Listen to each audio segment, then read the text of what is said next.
Muy buenas, ¿cómo están después de la clase introductoria de la materia? Increíble que haya que dedicar 2 días para poder leer el programa y ver cómo se evalúa, pero bueno, prefiero perder 2 días de clase de contenido para poder organizarnos. El que se organiza bien llega a buen puerto. Así que bueno, una vez analizado y explicado todo el tema de cómo vamos a dar las clases, empezamos por el principio. Las clases de la unidad 1 dedicado al surgimiento del Estado, a la definición del Estado, al surgimiento del ciudadano, a la definición del ciudadano, están divididas en dos partes. Digamos que vamos a hacer una parte que está dedicada a ofrecer un conjunto de definiciones específicas, como lo que yo llamo un glosario de términos, donde vamos a ir especificando qué es la ciudadanía, a qué llamamos derecho, a qué llamamos Estado, a qué llamamos gobierno, bien, como para poder poner una plataforma que sea igual a todos y que sirva como base para poder desarrollar los demás conocimientos. Es decir, no voy a dar por sentado de que ya saben los conceptos, o que ya lo identifican, o que ya los tienen claros como deberían ser, sino que vamos a aclararlo de una vez y para siempre, y siempre que haya dudas se puede preguntar, obviamente, pero también está el glosario que yo les ofrecí con conceptos que van de ciudadanía y sociedad, nación y territorio, a ver qué más, pueblo, etnia y civilidad, soberanía estatal, ¿qué más? Los poderes, poder ejecutivo, legislativo, judicial, la distinción entre la política y lo político, el gobierno y el Estado, diferentes formas de gobierno democráticos, y creo que eso sería todo. Bien, entonces hay una plataforma de conceptos que son necesarios dominar para cualquiera que quiera entender y enseñar a la ética y ciudadanía. Claramente, como mencioné antes, esta primera parte tiene que ver con tiene que ver más con la ciudadanía que con la ética. Ya después, cuando nos ocupemos de la ética, también vamos a hacer todo un glosario de términos éticos que no ha sido construido por mí, sino que nos basamos en un autor, que bueno, ya cuando lleguemos a él lo analizaremos. Esta primera clase, este primer encuentro, vamos a abarcar todo el glosario de términos que acabo de mencionar, más los primeros, como 15.000 años de historia del desarrollo del Estado y de la ciudadanía humana. Empezamos desde las primeras agrupaciones o las primeras asociaciones de individuos allá en el Paleolítico, en el Neolítico, avanzamos hacia el 500 a.C., empezamos a ver la polis griega, luego vemos cómo se desarrolla este tipo de pensamiento durante el auge del Imperio Romano, es decir, entre el siglo sería 200 antes de Cristo más o menos hasta el 1500, 1400. En ese periodo vamos a ver entre medio lo que sería la forma de gobierno en la ¿cómo se llama esto? En la Edad Media, y hasta ahí llegamos. Luego, en la siguiente clase, vamos a ver el tema del Estado moderno, es decir, desde el 1500 en adelante hasta la época del siglo XXI, y dejando toda una sección para ver el desarrollo del Estado y la ciudadanía en Argentina, cuáles han sido los distintos modelos de Estado y los distintos modelos de constituciones que se han definido. Y por último, como nosotros estamos aquí en San Juan, la provincia de Argentina, también veremos cómo ha impactado este desarrollo en la provincia. Entonces tenemos definición de términos y como una construcción histórica de las primeras definiciones y las primeras ideas de lo que es el Estado y lo que es el ciudadano hasta el siglo XXI, es decir, del 10.000 a.C. hasta el siglo XXI. Fíjese que es un gran recorte, claramente muchas cosas que van a quedar afuera pero que me interesa a mí que se queden ciertos núcleos o ciertas ideas, y luego vemos cómo opera todo este desarrollo en el Estado argentino y en la ciudadanía argentina, y de una forma más pequeña, más micro, en el Estado sanjuanino y en la ciudadanía de San Juan. Aclarado esto, primero lo primero, como ya les he dicho, no voy a asumir que se entienden los términos, sino que me voy a detener a explicar cada uno de ellos para que todos tengamos la misma base, ¿no? El mismo background. Bien, entonces tenemos primero por qué se llama una genealogía del Estado del ciudadano, y porque nosotros buscamos la génesis, el origen del concepto de Estado y ciudadanía. El estudio genealógico lo que hace es rastrear cómo algo que está en el hoy, en el presente, es un producto histórico, cómo a lo largo de la historia fue ganando y perdiendo características o cualidades o identidades o etiquetas o categorías que lo llevaron a ser lo que es hoy. Bien, y cómo eso ha influido en el pasar de su propio tiempo. Es como hacer una biografía, pero en este caso está destinada a dos conceptos: el Estado y la ciudadanía. Obviamente ya voy a explicar lo que es el Estado del ciudadano, pero para que quede claro, va a ser un recorrido en estos términos. Entonces empecemos por el principio, que es dar cuenta de una tesis ontológica, si se quiere. ¿Qué quiere decir una tesis ontológica? Quiere decir que hay una idea, un postulado, un principio, un corte, un axioma desde el cual vamos a partir nosotros, que es asumir, no lo vamos a ni siquiera discutir, ni siquiera lo vamos a preguntar. Vamos a asumir que el humano es un ser social.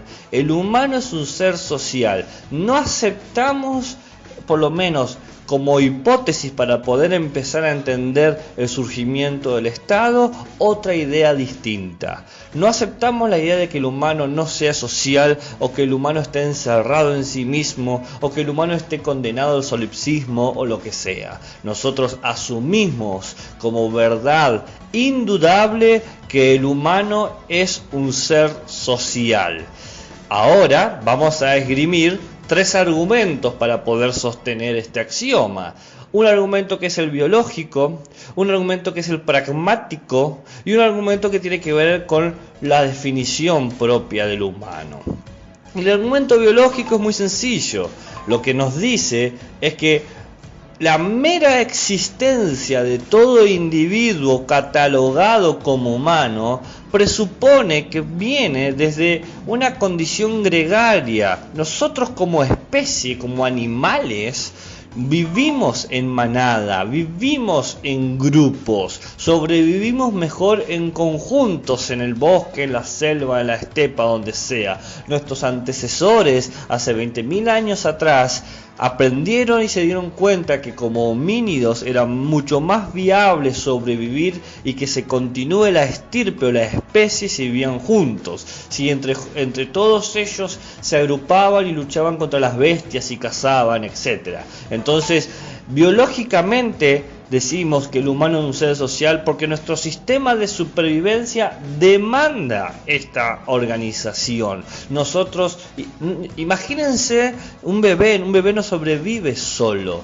no sobrevive individualmente, necesita la contención de aquellos que son sus pares. Ahora, otro argumento de por qué el humano es un ser social es un término pragmático. Nosotros, todo lo que aprendemos a hacer, todo lo que podemos hacer, está destinado a fines colectivos, a pertenecer a un grupo. Todos queremos pertenecer al grupo porque nos identificamos con un grupo. Yo hablo porque quiero que me entiendan los otros. Yo estudio porque quiero pertenecer a un estrato social. Yo trabajo porque quiero tener ciertos niveles de vida que son propios de todo un grupo, de todo un escalafón. Entonces, el término pragmático tiene que ver con yo hago lo que se debe hacer para poder pertenecer. Es lo práctico, lo que me permite a mí integrarme en el colectivo de una forma coherente, como alguien más del grupo. Pero también un tercer argumento es que a la hora en que yo creo mi identidad, a la hora en que yo creo quién soy yo, es decir, toda mi personalidad, mi conciencia, mi biografía, es decir, a la hora que tengo que entender todo lo que a mí me define, tengo que aceptar que yo soy el producto de una sociabilización. A mí me enseñaron a hablar este idioma, me enseñaron ciertos valores, me enseñaron ciertas relaciones, me estimularon un pensamiento crítico, me estimularon un pensamiento dogmático. Es decir, todo lo que yo soy, de alguna manera, es el producto de todas esas cosas que me han inculcado. Soy lo que han hecho conmigo. Claro que yo después puedo decidir ser otra cosa, puedo tomar otros caminos, pero todo lo que hago lo hago en base de todas esas cosas que me han dado. Entonces, en principio, el humano es, en términos biológico social, en términos práctico social y por definición, por ser quien somos, somos sociales. Este es nuestro postulado, que luego, mientras más vamos a avanzar en la cátedra, mientras más vamos a estudiar, vamos a ver que no es tan cierto. Pero es necesario ponernos un punto de apoyo y de acuerdo, porque si no, no hay forma de poder dialogar y aprender o generar una situación más constructiva. Entonces, hoy somos dogmáticos. Ya dentro de mañana o pasado mañana seremos críticos. Ahora bien, una cosa que tenemos que entender en base a esta idea que acabo de mencionar es que pensar en la ciudadanía es pensar en una consecuencia. La ciudadanía es un efecto de algo. ¿De qué? De nuestra capacidad de sociabilidad, de nuestra capacidad de sociabilización. Hay dos cosas. Todo humano tiene, por definición, la facultad de aprender a trabajar o convivir o vivir o estar con otros. ¿Bien? Entonces todos tenemos esta facultad o esta capacidad de sociabilización. Pero es algo aprendido, es algo que tenemos que ir constituyendo, es algo que tenemos que ir definiendo mediante comunicación y prácticas intersubjetivas. Es decir, que de alguna manera uno tiene que aprender a dominar estas relaciones con otros, porque nosotros sabemos que hay gente que no ha aprendido a dominarlo, como históricamente se pone a los criminales o a los anormales o a los locos. Es decir, hay ciertas categorías de exclusión que hemos creado históricamente para señalar qué es lo antisocial. Entonces nosotros siempre demandamos que el que vive en la sociedad es el que tiene cierta capacidad de sociabilización. Partiendo de esta idea, la ciudadanía es un efecto de la sociabilización, pero no es cualquier idea de sociabilización, sino que es aquel individuo que logra cumplir cierta membresía. Esa es la primera definición que vamos a tener de ciudadanía, que es la de la membresía. Esta cuestión de que vos tenés que pagar o cumplir ciertos requisitos para pertenecer. Es decir, si vos querés pertenecer a un club, a un grupo, a un lo que sea, vos tenés que ser miembro, y ser miembro supone ciertos requisitos. Por ejemplo, pagar una cuota mensual si sos de un club de fútbol, qué sé yo. Ahora bien, a nivel social, la membresía tiene que ver con dos cosas. Tiene que ver con ser integrado a una comunidad, es decir, que la comunidad te reconozca a vos como ciudadano, que te reconozca a vos como perteneciente a su grupo. Y segundo, que en esa comunidad existan instituciones, es decir, leyes, normas, derechos que establecen los criterios para mantenerte en la membresía. Siempre que vos respetes la ley, te vamos a dar estos derechos que te hacen ser ciudadano en esta comunidad política. Por ejemplo, San Juan, Mendoza, Argentina, Chile, Latinoamérica, América, etc. Entonces, hay ciertas condiciones a las que hay que tener en cuenta.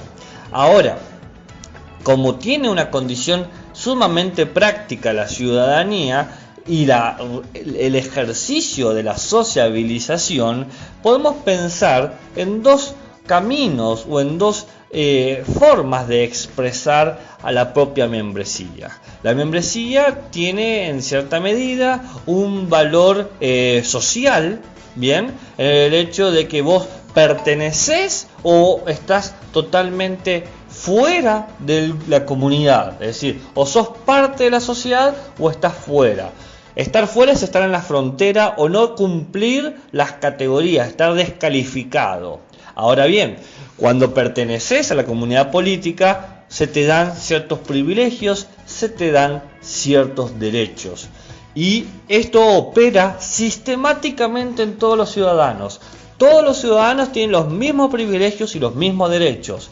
Pero, oh sorpresa, no todos los individuos de la sociedad son ciudadanos. Es decir, en toda sociedad vamos a encontrar individuos que no cumplen los criterios de la membresía o que la comunidad política dice que estos no cumplen los criterios de la membresía. Lo anterior dicho nos muestra que no hay una identidad entre sociedad y política. La sociedad va a ser todo ese conjunto de humanos e individuos que pasaron por un proceso de aprendizaje para relacionarse con otros, mientras que la comunidad política es el conjunto de individuos que cumplen ciertos criterios para pertenecer a la ciudadanía y por lo tanto se le otorgan ciertos privilegios y derechos. Sociedad y política se sostienen en un término en común que es la nación. La nación puede tener dos orígenes o dos formas de entenderla. Pueden ser nación en tanto etnia, que refiere a todo lo genealógico, lo histórico, lo mitológico, por ejemplo, hablar de comunidades romaní o hablar de el pueblo judío o hablar de los pueblos originarios, ¿no? Toda una cuestión de etnia, mientras que en términos civiles se habla de conjunto de individuos que mediante un sistema de legislación y producción sobre una población específica se define una identidad. Por ejemplo, cuando hablamos de países, el país argentino es una nación en términos civiles.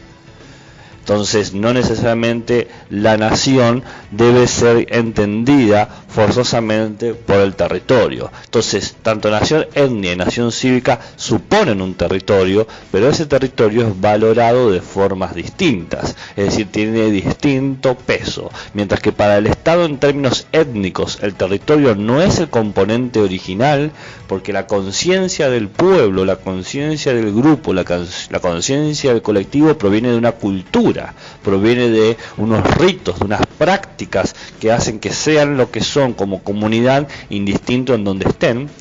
En términos de la nación cívica, el territorio es forzosamente una condición original. No puede haber nación cívica sin un territorio, sin un país, si quiere decirlo, porque es la unidad territorial que va a ser legislada. Es decir, necesitamos un macizo de tierra para poder organizarlo federal, institucional, legislativamente, etcétera. Es decir, nos encontramos con dos nociones.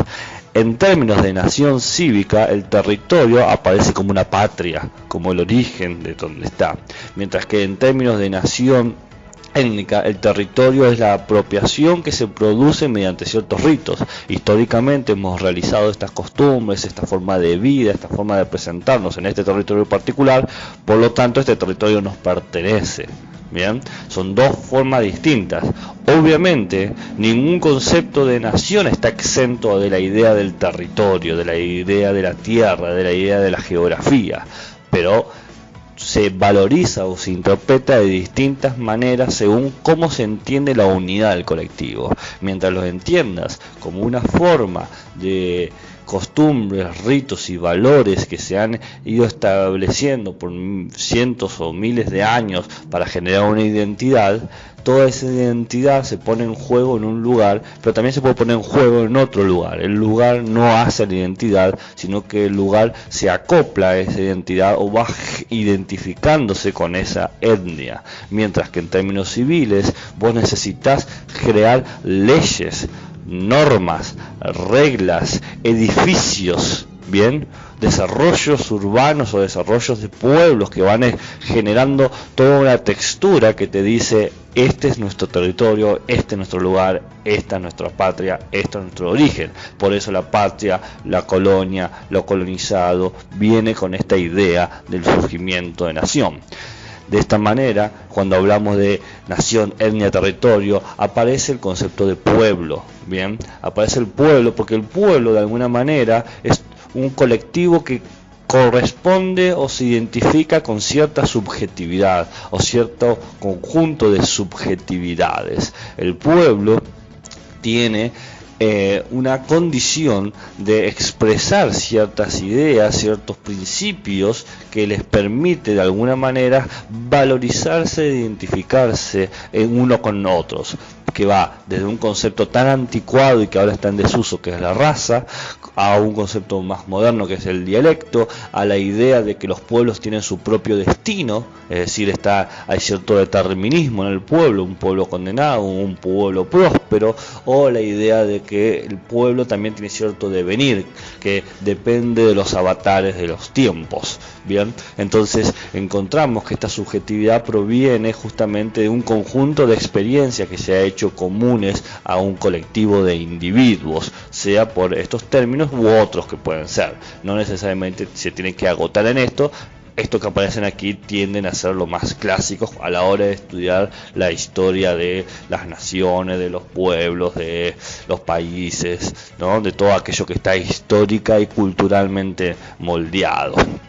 Pero en oposición a la idea de pueblo, que es este colectivo que comparte una subjetividad, que comparte una manera de ver el mundo, tenemos el concepto de población, que la población es un producto, es lo que surge luego de establecer una estructura jurídica legislativa. Una vez que establecemos un conjunto de instituciones que tienen todo un aparato burocrático que permite dar identidades, por ejemplo, la población de los estudiantes, la población de los docentes, la población argentina en tanto que tienen el número de identidad nacional, es decir, todos aquellos que han pasado por un proceso de registro, bien, que responde a ciertas instituciones y ciertas estructuras de poder, el poder estrictamente legislativo y jurídico. Tanto la población, que tiene que ver con una identidad legislativa, y el pueblo, que tiene que ver con una identidad más de experiencias colectivas, ambos se encuentran en un mismo punto, que es quizás el representante mínimo o la expresión más eficaz de la idea de la soberanía de nación en términos de etnia o de cívico, indiferentemente, porque en la ciudad se ve qué es lo que circula y cómo circula. Circulan ideas, circulan voluntades, circulan órdenes, circulan comercios. Es más, es donde se entiende literalmente el término de ciudadano, porque ciudadano es el que vive en la ciudad.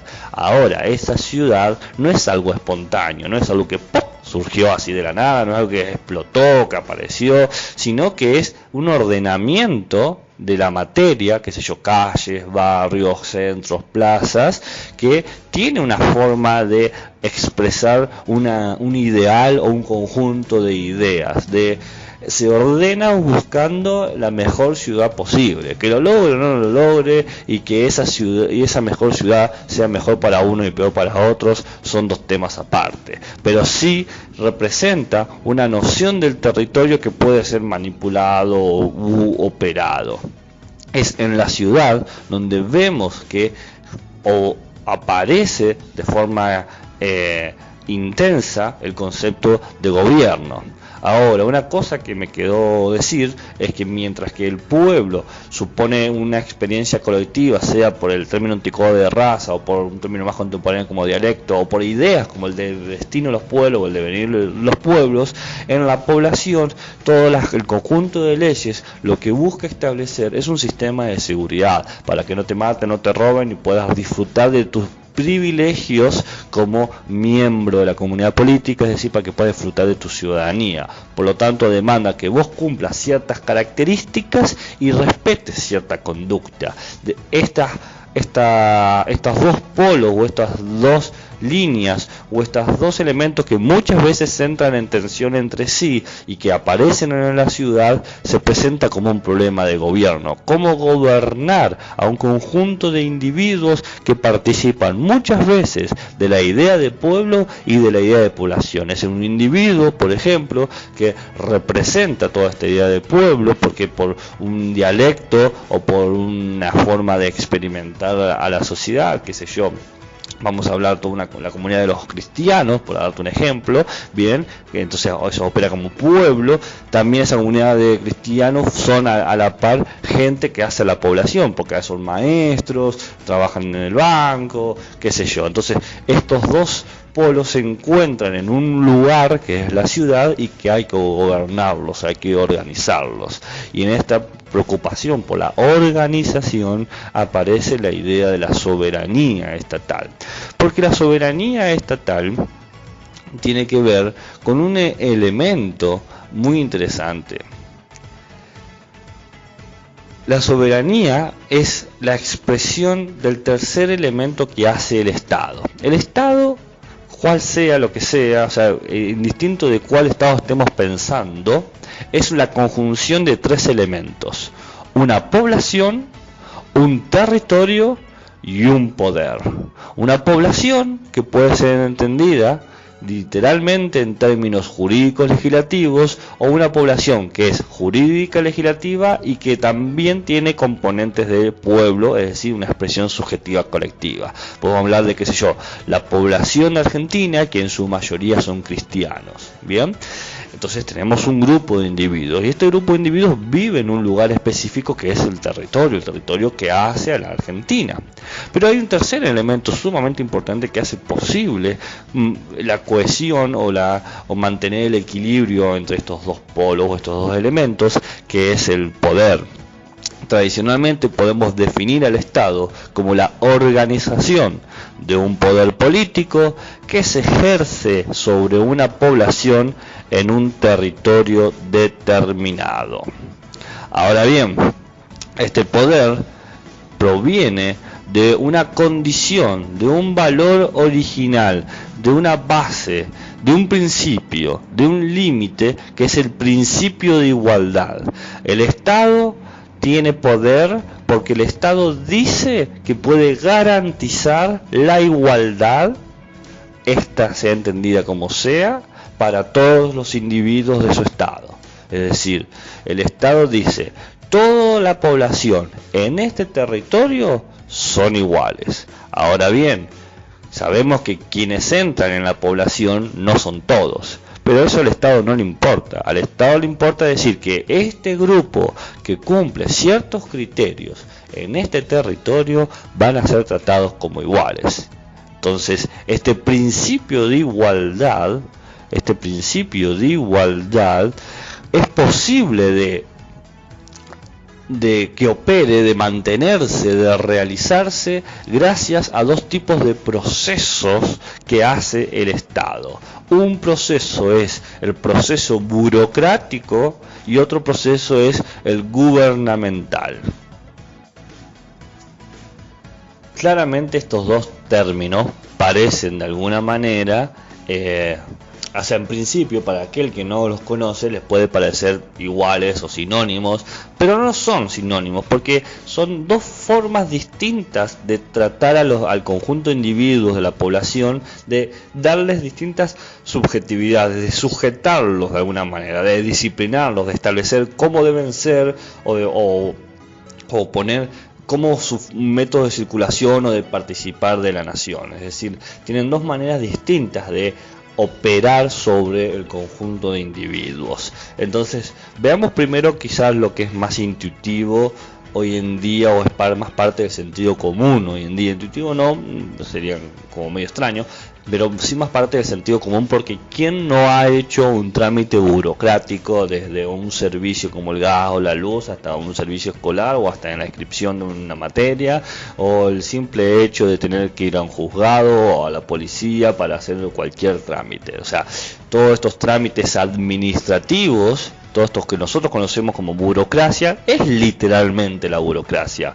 Pero hay que ponerse a pensar qué implica este trámite administrativo, qué supone. Bueno, en principio supone, o sea, en principio aparece como una jerarquía que está regulando el orden. O sea, aparece una estructura clara de procedimientos o de trabajos acumulativos que establecen cuáles son los órdenes. Si vos querés conseguir A, tenés que hacer el trámite B, C y D. Si vos querés cursar la materia 1, tenés que hacer el trámite A en el lugar, qué sé yo, Z. Bien, entonces se establece una condición para regular, y que si vos no respetás, en principio, sabemos que siempre hay gente que salta a la cola del supermercado, pero en principio la idea es que si vos no respetás esta estructura, la consecuencia va a ser muy clara, que no vas a acceder a ese bien, ese servicio o ese derecho. Bien, que ese bien puede ser un objeto,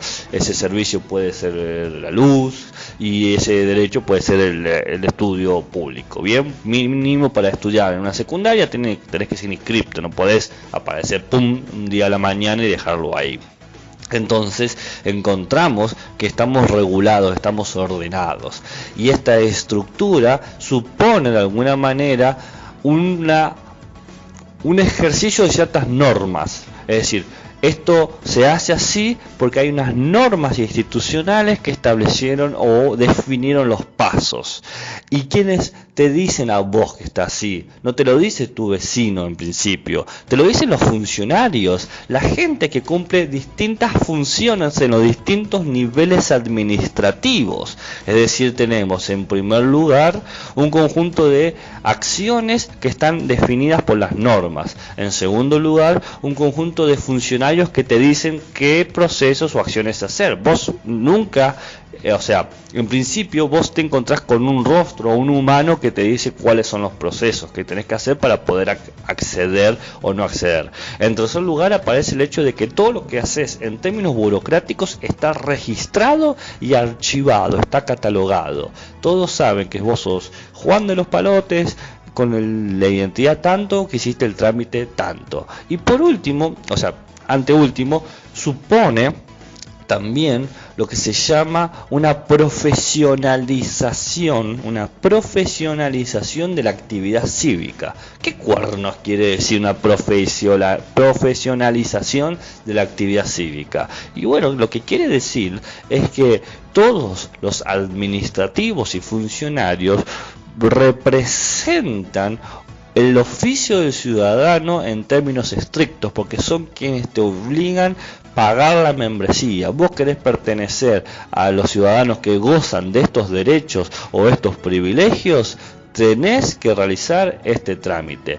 Esta profesionalización del ciudadano, aquel que es experto en la burocracia, como todo funcionario público, ¿no?, por lo menos en su área, qué sé yo, el funcionario público de educación, el funcionario público de vivienda, el funcionario público de economía, etcétera, etcétera, etcétera, encuentran o hacen que uno encuentre una situación de poder, porque ¿quién no se ha sentido frustrado ante un burócrata no cooperativo o no empático? Un burócrata que entiende de papeles y no de condiciones humanas, o que decide no entender el contexto humano y se ciñe literalmente a lo que está archivado y registrado. Esta cuestión, este conjunto de cosas, las normas, los funcionarios, el registro del archivo, la profesionalización, supone que la burocracia demanda mucha cantidad de tiempo. La efectividad de la democracia supone mucho tiempo, y cualquiera que ha hecho un trámite se da cuenta de que siempre necesitas tiempo.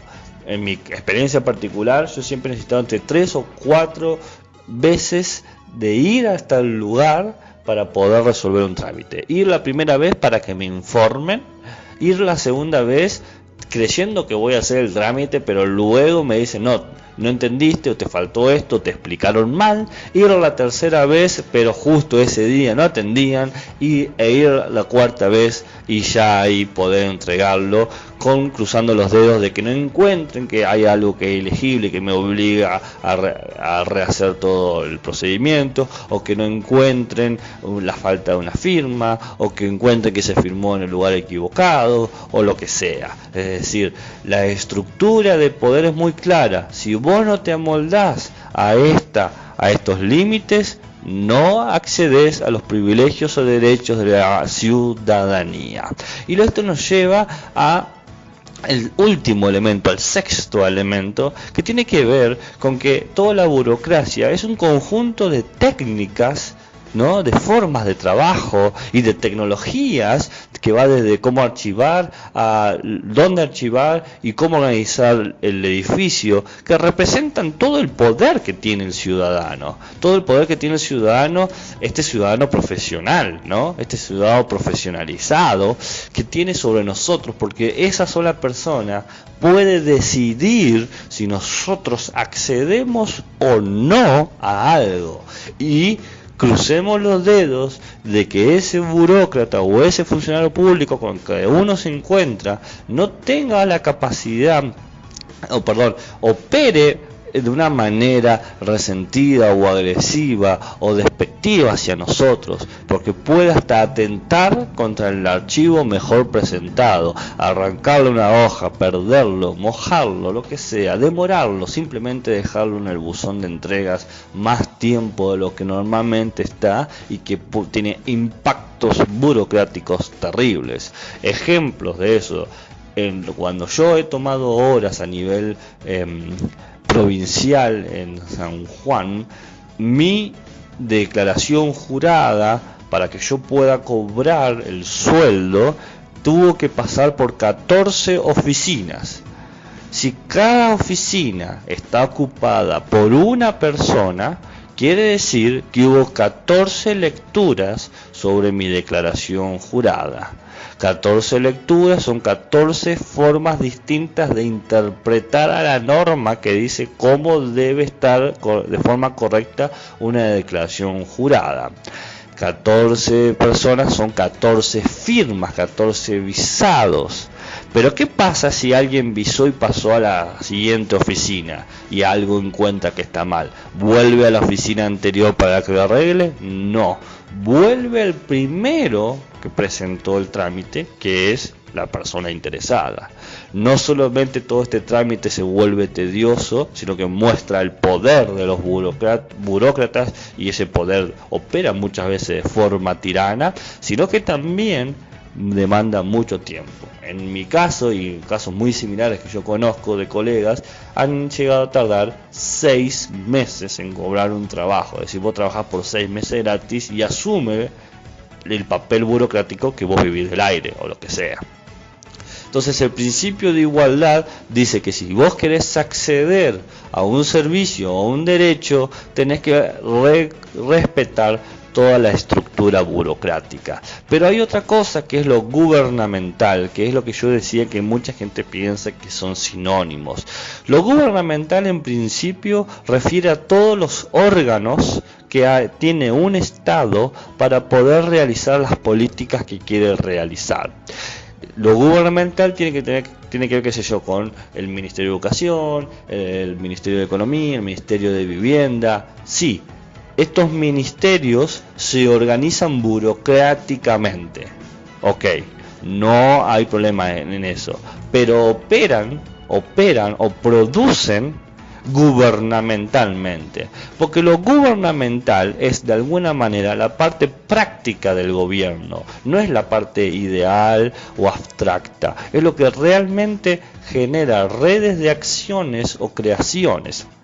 Ejemplo: tenemos X gobierno en X estado, ¿no? Por ejemplo, tenemos el gobierno vigente en Argentina en el 2020 y el estado es, Argentina. El gobierno decide realizar porque considera necesario, porque lo evalúa desde sus políticas o de cualquier intención o criterio que lo motive a esto, producir, qué sé yo, una nueva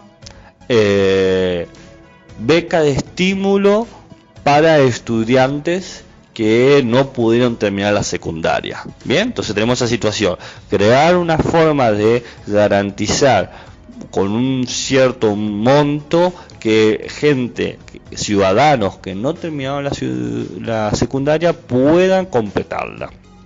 ¿Qué hace el Estado? Entonces, esa política gubernamental dice, necesito saber qué registro tenemos de estudiantes que abandonaron el último año secundaria. ¿Quién tiene los registros? La burocracia. Entonces vamos a los archivos de la burocracia y dice, bueno, estos son todos los que tenemos registrados que no completaron el plan de estudio secundario del año, qué sé yo, de 1980 al 2020, un periodo de 30 años. Entonces, con esa información, la parte gubernamental del Ministerio de Educación dice, vamos a hacer un plan de acá a 5 años que va a incorporar estos 30 años de deserciones. Entonces, de alguna manera, lo que está haciendo lo gubernamental es generar una racionalidad, es decir, una estructura que dice, bueno, esto va a funcionar de esta manera. De ahora en más, la gente que no terminó la secundaria tiene que terminar la secundaria y tiene que integrarse a nuestra manera de formarse y educarse. No puede haber ciudadanos de más edad no formados, o por lo menos esa es la política. Entonces lo gubernamental establece una forma de prohibición, no puede haber más gente de cierta edad no formada en la secundaria, o por lo menos hay que bajar la brecha. También una forma de regulación o prescripción, es decir, siempre que llegas a tal edad no podés seguir la secundaria en términos normales según la ley vigente de educación, sino que tenés que terminarla desde otra forma, por ejemplo yendo a la escuela nocturna. Entonces, creo que ahora sí se puede notar la diferencia entre burocracia y gubernamental. Lo gubernamental trata de mantener la igualdad, bien, y la burocracia da la información. Digamos que uno da la información y otro decide qué hacer con la información. Estos dos elementos, la burocracia y lo gubernamental, permite que el Estado cumpla 3 condiciones: que sea total, que sea objetivo y que sea legítimo. Total quiere decir que se aplica a todos y cada uno de los ciudadanos. Bien, ahí está su totalidad.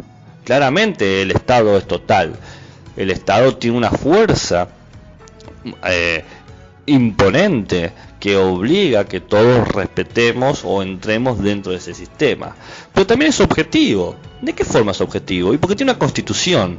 Tiene una constitución que estableció, que dictaminó cómo se va a entender las estructuras, bien, futuras de todo el Estado. Tiene leyes y deberes que jerarquizan, articulan, ordenan, normalizan todo lo que sucede. Todo tiene que respetar a la Constitución.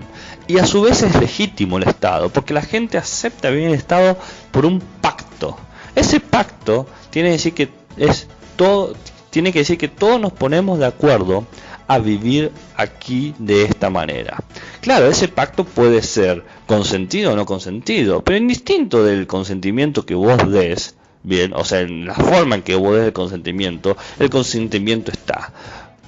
El hecho de que vos aceptes pasivamente vivir aquí y no te pongas a criticar o a no oponerte a ciertas leyes, quiere decir que vos has aceptado la estructura totalitaria y objetiva del Estado. O el hecho de que vos lo critiques y que demandés que se te respeten, también tiene que ver con que vos has reconocido que si no está en la Constitución no puede operar.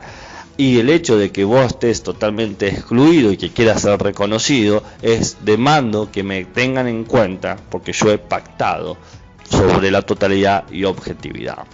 Toda constitución del Estado, es decir, todo eso que le da la legitimidad, se organiza en 3 poderes, que es la famosa estructura que nosotros hemos estudiado, que todos conocen en la secundaria, por lo menos en las argentinas, que es que el poder es o ejecutivo, o legislativo, o judicial. Bien, fíjense toda la vuelta que hemos tenido que dar para llegar a la Constitución, pero la Constitución de alguna manera es la consecuencia de esta idea de que el Estado garantiza el principio de igualdad mediante la burocracia y la gubernamental. La Constitución, que representa los poderes legislativo, ejecutivo y judicial, es el producto del pacto, de la legitimidad que nosotros ya hemos reconocido del Estado. Entonces, el poder ejecutivo está dedicado a la gestión cotidiana de todo el aparato gubernamental, desde los actos de administración, la implementación de nuevos programas, el desarrollo de proyectos, de construcción. Entonces, este poder ejecutivo mayormente demanda una cara visible o un representante, que puede ser un primer ministro, un monarca o, como en el caso de Argentina, un presidente.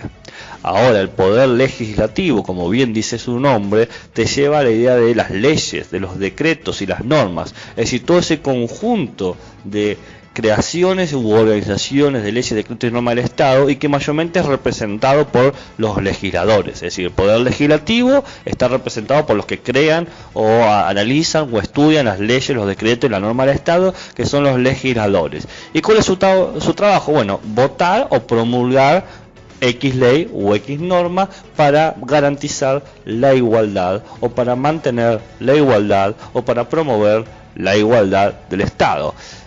Recordemos que la igualdad es para los ciudadanos, no necesariamente para la sociedad. Por eso muchas veces uno nota injusticias sociales, pero no injusticias cívicas. Y por último está el poder judicial, que es, la aplicación de estas leyes que creó el poder legislativo mediante, una sentencia o un reconocimiento, un laudo, ¿no? Entonces es la administración de la justicia que se defiende en todo el Estado. Recordemos que la justicia está establecida por esta igualdad, ¿no?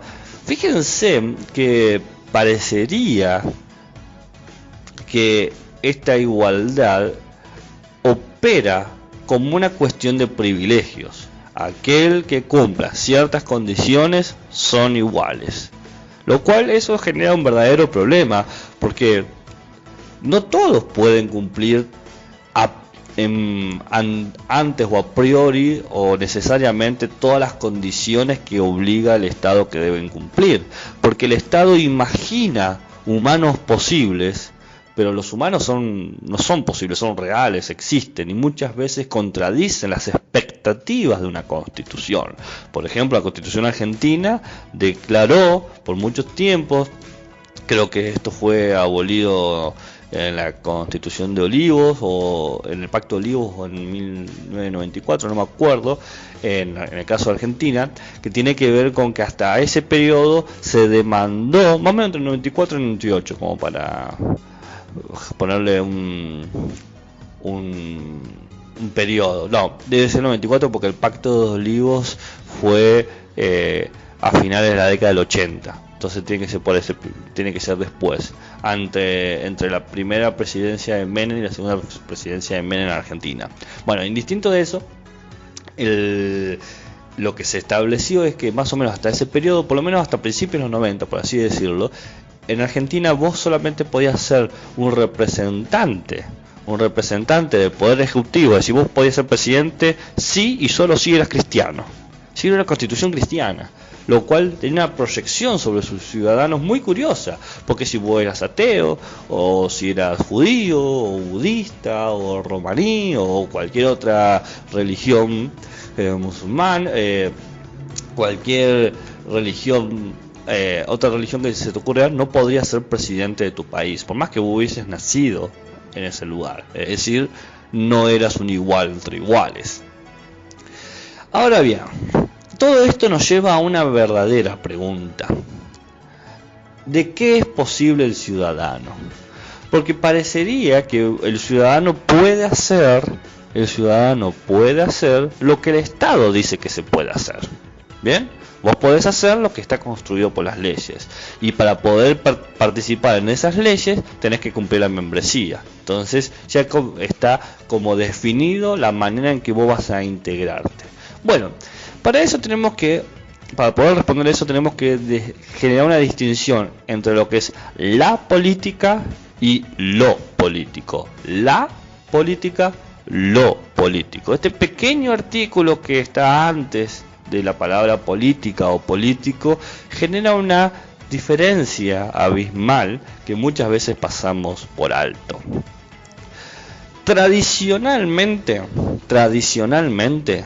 la política es esta actividad exclusiva propia de todos los que pertenecen del aparato gubernamental o del aparato burocrático. Es decir, es para funcionarios públicos. Hacen la política los legisladores, los ministros, ¿bien? Los presidentes, ¿bien? Eso solamente hacen la política, porque es en principio solamente el trabajo administrativo o el trabajo de gobierno que opera sobre la población, sobre todo ese conjunto de ciudadanos. Pero luego se empieza a ampliar este concepto de la política y tiene que ver con todos aquellos que de alguna manera realizan actividades que están destinadas al bien común o al bien social. En realidad es como todo una actividad instrumental, es una actividad social administrativa que se ocupa de que el Estado realice los procedimientos. Una actividad política puede ser una junta vecinal que se organiza para que se ponga, según el municipio, una señal de pare en una esquina en particular, porque ahí hay una escuela y que por lo tanto es importante proteger a los niños sobre los posibles accidentes de tránsito. Bien, entonces ahí tenemos toda una acción política que tiene que ver con una situación instrumental, una cuestión práctica. Necesitamos hacer esto para que la sociedad funcione así, para contribuir al bien común. Entonces quizás la política tiene dos niveles. Hacen política los ministros, los legisladores, bien, pero también puede hacer política el conjunto de individuos que se organizan de una manera efectiva para que se genere una intervención directa sobre la población. Lo político, por otro lado, tiene que ver con la forma en que entendemos los vínculos y las posibilidades de relaciones entre los individuos. Por eso muchas veces se dice que todo es político, porque como todo de alguna manera está atravesado por distintas formas de relación humana, por distintos vínculos humanos, madre, padre, hijo, estudiante, vecino, colega, qué sé yo, vendedor, comprador, distintos vínculos, bien, parejas, lo que sea, distintos vínculos, nosotros tendemos a interpretar que todo es político. Pero lo político refiere a eso, en principio estos vínculos. No voy a discutir ahora si todo es o no es político, mi opinión personal es que no, pero eso es indistinto con el concepto. Lo interesante del concepto de lo político es que cómo entendemos este vínculo. ¿Cómo entendemos a este vínculo? Y hay quizás dos formas de entender a este vínculo. Este vínculo podemos comprenderlo como una situación posible de conflictos, de oposiciones binarias, de antagonismos, o nos relacionamos en términos o de amigos o enemigos, o sos mi amigo o sos mi enemigo, o sos aquel otro que es distinto a mí, un nosotros versus un ellos. El enemigo no necesariamente tiene que ser alguien que tengo que eliminar o anular, bien, pero sí puede ser alguien que me cae mal, o que no represente mis ideas, o que esté en contra. Acá en Argentina bien conocemos la idea de la oposición de grupos, bien, donde hay claramente polarizaciones precisamente entre ideas políticas, ¿no? O vos defendés A o vos defendés B, y los que defienden A son mis amigos, los que defienden B son mis enemigos, que no necesariamente decido que estén muertos o que desaparezcan, pero sí no me voy a sentir mal si ellos la pasan mal, o si tienen que sufrir. Cualquiera que vea un post por las redes sociales como Instagram o Twitter o Facebook se dará cuenta el regocijo que siente A sobre B o B sobre A cuando algo sale mal en términos gubernamentales, obviando que eso opera sobre todos nosotros, sobre todos los que están debajo del paraguas del principio de igualdad de ciudadanía. Pero fuera de esta cuestión, que es más anecdótica, tiene que ver con una manera en cómo entendemos las relaciones. Nos vinculamos con amigos y nos vinculamos con enemigos de dos formas distintas. Pero también podemos pensar que la relación entre unos con otros puede ser mediante una valorización de cómo decidimos evitar o resolver los conflictos. En realidad no hay amigos o enemigos, sino distintos conflictos que aparecen en el mundo cotidiano y que nosotros tomamos distintas decisiones para resolverlos. Por ejemplo, nos vamos a las piñas, a las trompadas, a los golpes, o lo hablamos, o simplemente los callamos y lo aceptamos pasivamente, o como sea. Me estoy dando cuenta que se me hizo largo el audio, así que en vez de terminar la clase con una historia del Estado desde la época antigua hasta la época moderna, voy a dejar eso para la próxima clase, porque quiero que quede claro los conceptos. Entonces prefiero que sea una clase solamente de conceptos, para que luego en la próxima clase, cuando yo dé por supuesto que los conceptos se están usando o se entienden, sea más fácil y más dinámico y más rápido. He hablado lento a propósito en esta clase para que se vaya tomando notas, se vaya identificando cada uno de los términos, más si tienen las filminas a la mano puedan ir identificando y reconociéndolos para que puedan revisarse y apoyándose en el texto. Ok, entonces el ciudadano en términos de políticos podemos hablar de la política o lo político. Claramente todo ciudadano puede hacer política, puede ser un funcionario público. Sin ir más lejos, yo soy un funcionario público porque soy un docente, entonces como docente cumplo una función pública y técnicamente cualquiera debería poder acceder a mi legajo. Aunque la burocracia es defectuosa, muchas veces a mis alumnos los invito a que vayan al Ministerio de Educación de la provincia de San Juan y pidan el legajo a ver si pueden conseguirlo. Técnicamente es público, pero que lo vayas a conseguir es otra cosa.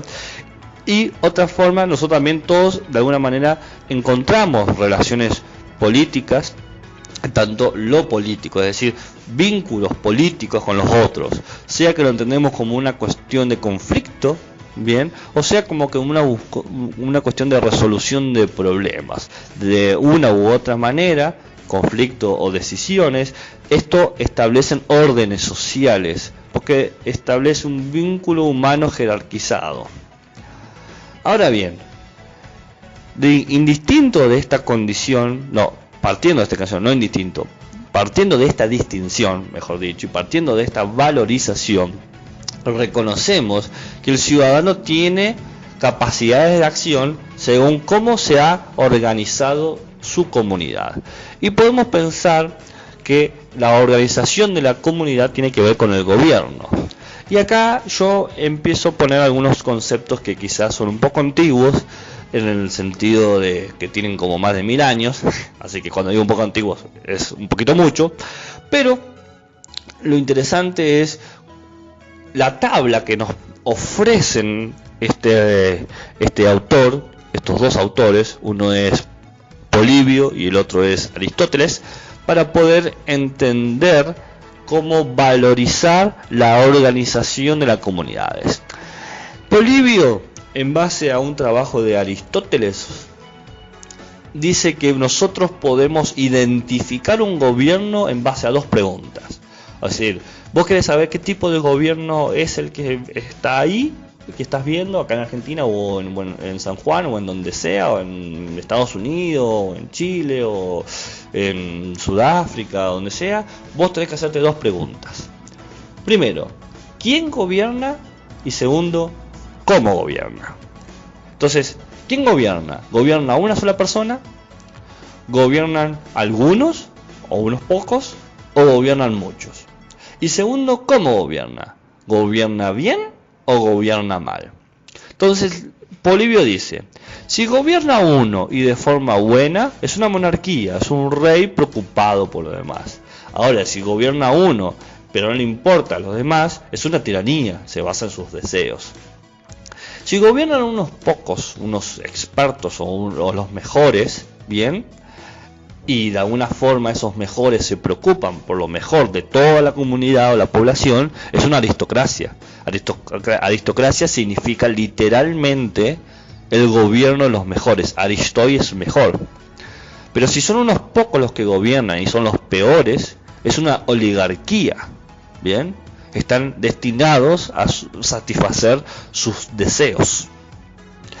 Ahora, si son muchos los que gobiernan y gobiernan bien, toman las mejores decisiones el pueblo, es una democracia.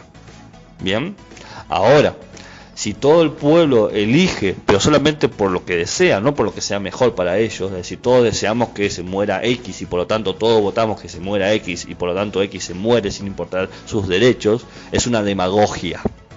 Entonces, lo que nos presenta Polibio, ¿no?, en el siglo I después de Cristo, es que con estas dos preguntas vos más o menos podés dar un primer pantallazo, una generalidad del gobierno. Bien, entonces en principio uno diría que Argentina es una democracia, porque es un gobierno de muchos. Y según cómo valoricemos esta democracia, vamos a decir que es literalmente democracia o una demagogia. Ahora bien, este nombre, esta forma de valorar o este sistema de valorar se llama anaciclosis. Esto no vale para nada para cualquier docente primaria, pero está bueno tener el concepto. O sea, porque uno no va a enseñarle a un alumno de primaria la idea de anaciclosis, pero sí va a enseñarle la diferencia de los gobiernos. Pero para que uno no puede enseñar algo si no lo entiende. Entonces, entender que esta estructura se llama anaciclosis es entender que la anaciclosis significa literalmente el paso sucesivo de los gobiernos, porque para Polibio todos los estados pasaban por un proceso. Primero eran gobernados por uno de una buena forma y luego devenían una mala. Ante esta tiranía salen unos pocos y la tiran y generan una aristocracia, pero la aristocracia deviene en una oligarquía. La oligarquía es tirada por la democracia, pero la democracia deviene en una demagogia y la demagogia es anulada por uno que genera una monarquía y así el siglo se empieza de vuelta.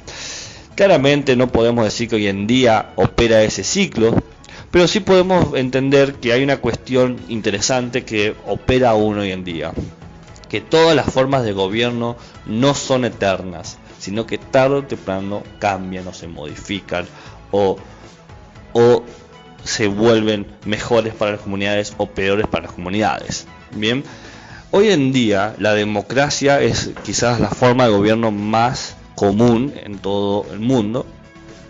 Y hay distintos tipos de democracias. Tenemos democracias, en principio todas las democracias hoy en día son indirectas. Una democracia directa solamente es posible cuando tenés poca gente. Cuando tenés 500 ciudadanos podés hacer un voto directo, pero cuando tenés 44 millones de ciudadanos no se puede hacer un voto directo, tiene que ser todo un voto indirecto. Entonces todas las democracias son indirectas, nadie elige señalando, sino mediante, acá el voto universal y secreto y obligatorio. Acá tenemos democracias que son liberales económicas, sociales, participativas, deliberativas, consensuales, procedimentales, constitucionales, formal sustanciales, poligarquías, representativas, etcétera, ¿no? Y acá doy bastantes diversos ejemplos en el mundo sobre el tipo de democracias que hay. Hago hincapié solamente en la democracia argentina, porque es la que nos ocupa a nosotros, que es una democracia indirecta por constitución, porque establece un límite de poderes, una cuestión de que el judicial está limitado por el legislativo ejecutivo, el ejecutivo por el legislativo judicial, el legislativo por el ejecutivo y judicial. Bien, ahora nos centremos en los grados de gobierno democráticos. Puede ser o parlamento, bien, o con el pueblo, o sea, gobierno parlamentario o gobierno democrático. La diferencia está en cómo se elige al jefe de gobierno. Mientras que el Parlamento tiene un ministro, el democrático tiene un presidente. Ahora bien, el ministro, el jefe de todo el gobierno en el Parlamento, tiene que ser elegido por una mayoría absoluta. Todos los ministros tienen que ponerse de acuerdo, no puede haber un voto en contra, lo cual eso genera muchos problemas y a veces muchas demoras para elegir a alguien, pero una vez que se elige es con un acuerdo de unanimidad mediante alianzas, mediante tratados, etcétera. Acá el Ejecutivo lo que hace es establecer siempre negociados entre sí para establecer el poder. Bien, y el legislativo tiene mucho poder acá porque va a decir por un decreto quién es el primer ministro. El primer ministro siempre opera sobre todo el gobierno de una forma unitaria y tiene una administración sumamente central. En oposición, en la democracia, no se busca una mayoría absoluta, sino una mayoría relativa. La mitad más uno es más que suficiente para que un presidente sea presidente. Y por lo tanto, el Ejecutivo, bien, tiene mucho poder más que el Legislativo, porque el Legislativo solamente aprueba o veta lo que el Ejecutivo propone. Vamos a terminar aquí. Quedará, por lo tanto, para la próxima clase hablar sobre la genealogía del Estado como tal y no sobre el glosario. Me parece lo más práctico.